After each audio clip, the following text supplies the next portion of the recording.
Posledné mesiace som u seba vnímal, že je absolútne nutná zmena. Zmena nejakého postoja, zmena toho, ako fungujem. A snažil som sa to vlastne v rámci toho bežného dňa stále nejakým spôsobom spraviť, ale všimol som si, že mám takú tendenciu, keď prichádza ten pocit nespokojnosti s niečím, tak mám, alebo vlastne keď chce prísť tá zmena, tak miesto toho, aby som sa do toho ponoril, tak vlastne z toho ujdem.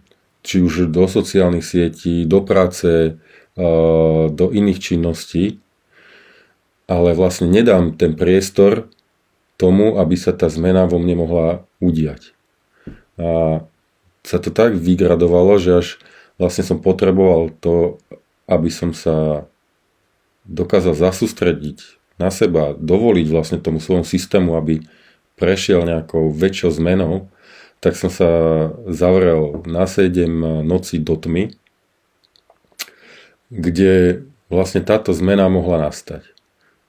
Postupne prvé 3 dní som takmer stále spal, ten systém ako sa dočerpával po tom všetkom tlaku, ktorý som si ja na seba aj tie okolnosti vlastne na mňa vyvíjali a tým pádom ten systém sa dočerpal vlastne na to, aby mohol sa venovať vôbec tomu, čo je naozaj podstatné.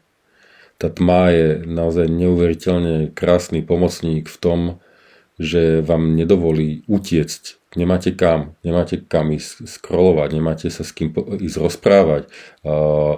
Jedlo tam máte raz za deň, takže vlastne nemáte ani šancu ujsť do toho zajedania. A zrazu tam vznikne ten priestor, kedy je človek nervózny, proste je v tom tlaku, ale vlastne zostane v ňom. A keď si to dovolí, a ja som si to dovolil, tak mi to prinieslo nový vlastne pohľad na to, čo žijem, ako to chcem vlastne naozaj žiť, čo už vlastne v tom živote nepotrebujem, čo môžem pustiť a ako.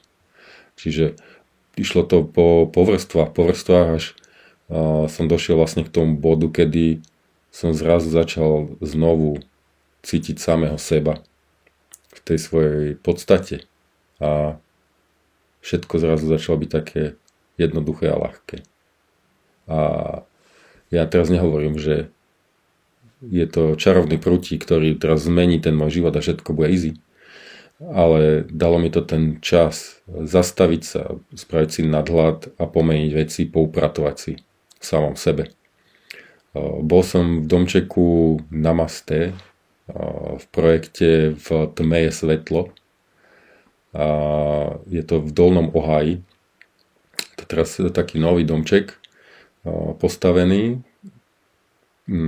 Vyzerá to ako taký malý tiny housík s 2 miestnosťami, vnútri je to obložené drevom, dá sa vlastne ovládať teplota, dá sa ovládať to, že kedy chcem mať čerstvý vzduch, aj keď on si funguje sám, lebo Radovan je asi technologický typek, takže on to vymakal, že je tam senzor proste, ktorý vníma, kedy máš vydýchaný vzduch, tak ti tam pustí, ideš na záchod, automaticky sa to vyvetrá.